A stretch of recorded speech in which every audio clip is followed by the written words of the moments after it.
39, the common denominators, ABC. What's the square root? Okay, where else? Okay, so I guess I'll start with you. Okay. How is it you ended up here at Mount Miguel? Well, after living in Mira Mesa 35 years, we were watching our parents age and the care that they required as they got older. And my husband and his brothers had to take turns going down to their parents. And we just got to thinking how we didn't really want our kids making the decisions for us, where to go, where to put mom and dad, And this was a really nice, independent living place, and they had so many activities. And many people that came up to us had the sincere, "How are you? What's your name?" Really interested.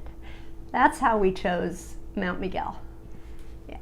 Were you at all concerned that, gosh, I'm not ready for a retirement community? Or did you, after you toured the place and met the people, it was like a no-brainer? I guess a little bit of both.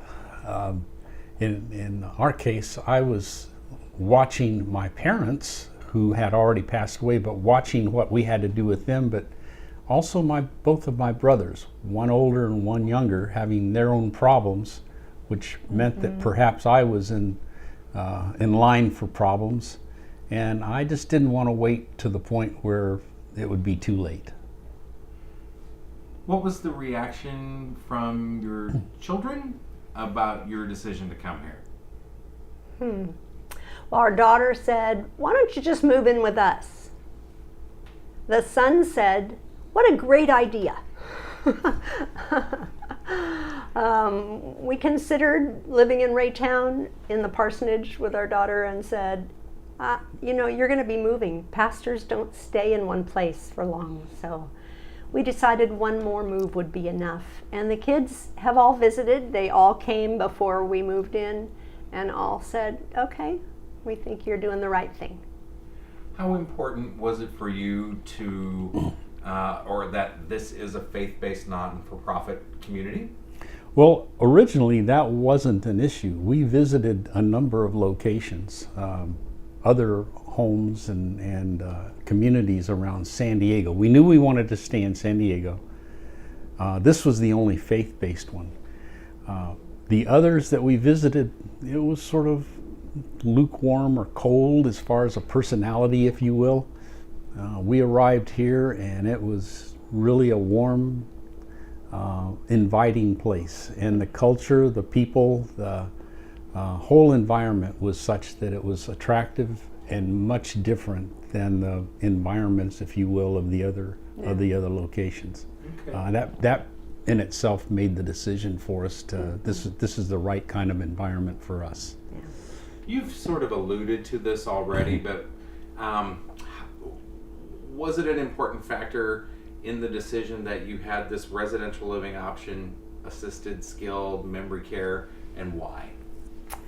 You don't have to get in the car to go visit your spouse. You just walk across campus, or in many cases, you get on your scooter and you just ride across campus. So that made it easy because we know that we don't have to worry about what happens with the next stage, that we'll be here. Okay. Yeah. So today there's like a bazillion things going on this campus. What keeps you busy? Well, as you say, there's a lot of things going on, and it will require some discretion on your part, or you will just run yourself ragged. What keeps me busy is when we're finished with this, for example, I get to deliver mail to the healthcare folks, the residents over in healthcare. And I say it just that way. I get to do that. It's not I have to. I get to visit those folks. I get to know them, and I get to take their mail to them, and they're very happy that when the mailman shows up. That's a lot of fun. I get to play the piano for the healthcare chapel once a month at their healthcare chapel on Wednesdays, and I get to play the piano while they sing hymns. Those kinds of activities kind of make make a ministry for us that I'm excited about. Okay, that's awesome. And how about yourself? You're just sitting here knitting? I crochet and quilt, but I'm in the choir. That takes all Wednesday morning. And I play pool. I didn't until we moved here. And I'm pretty good, I guess. I mean, we won the last 7 games, I'd say. We're pretty good. Absolutely. But yeah, I do a lot of editing for the monthly newsletter. That's something that I have to do right after this, is go pick that up. So yeah, I managed to stay busy. And then I have a Bible study, actually, that I attend that's off campus, because it's good to not stay here 100% of the time. You need to get out. Other than shopping, grocery shopping, you need to get out and do other things. Okay. So, yeah. But you can either do it or you don't have to, right? You know, everybody's got their own kind of way of doing things. And Yeah. Yeah. Okay. What about the relationship between residents and staff? I'd say it's pretty good. How so? The staff is very open to questions. We had a chat with the chef yesterday, and you know, he feeds a lot of people and he has a lot of issues to consider, but every question that we asked, he took time to answer thoroughly, so that everyone, even if they didn't have that question, was better informed about what it is to do food service here. So I've never felt turned away or I don't have time for you from any of the staff, including the director's assistant. You walk in and you've got her attention. So it's pretty amazing. Okay. And it's actually staying with the food side of things, if you want. It's actually kind of fun to go into the dining room and have a meal, and the servers are familiar. They know you. They know what your preferences are, and it's just kind of fun to be able to be friendly with them, and they know our names and we know their names, and it's just kind of it's an environment that's attractive to us. Yeah. A lot of people kind of describe that culture as very familial. It is. Yeah. It is, and they make a hard effort to cause that to happen. Okay. How about the location of this particular community? Close to shopping and churches and doctors and all that kind of stuff?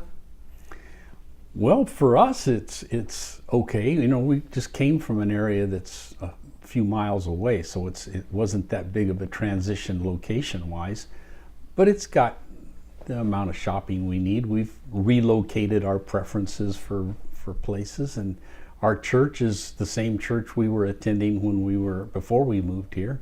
It's within driving distance, so it's very satisfactory. Okay. Yeah. A lot of people love the services and amenities in terms of what's included. How about you? And I'm referring to dining and housekeeping and all that kind of stuff. What's that like? I'm still getting used to somebody else cleaning my house. Sometimes it still feels a little uncomfortable that someone has to pick up after me, although we try to clean things up mostly. But still, not having to be responsible for that is very freeing. And we've made friends with our housekeeper too. So that's been pretty neat. But yeah, if I want to cook, I can. I love my kitchen. I like to bake, and people love to have it given to them. So yeah, it's nice. You can eat in the dining room if you want, or eat at home. Either way.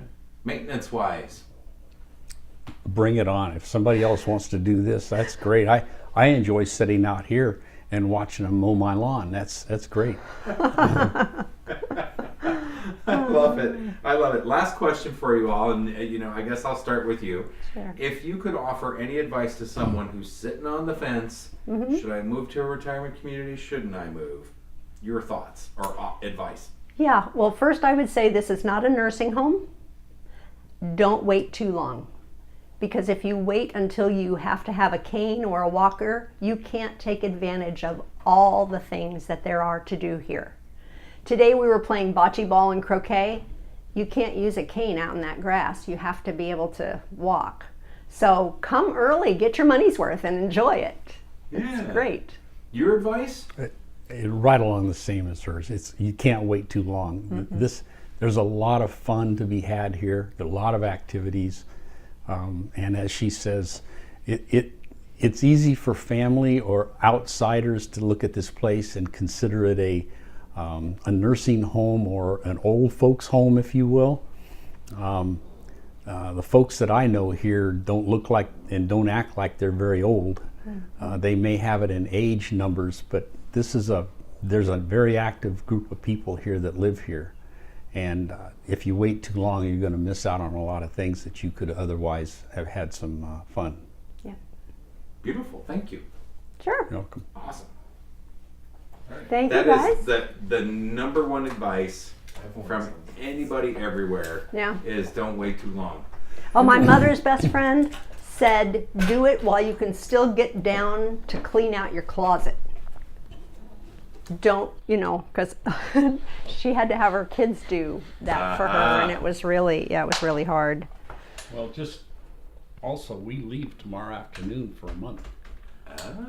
And, we just come and go as we want. How nice. Where y'all going? Oh, Up sure. in the Northwest. Like I said, we went east to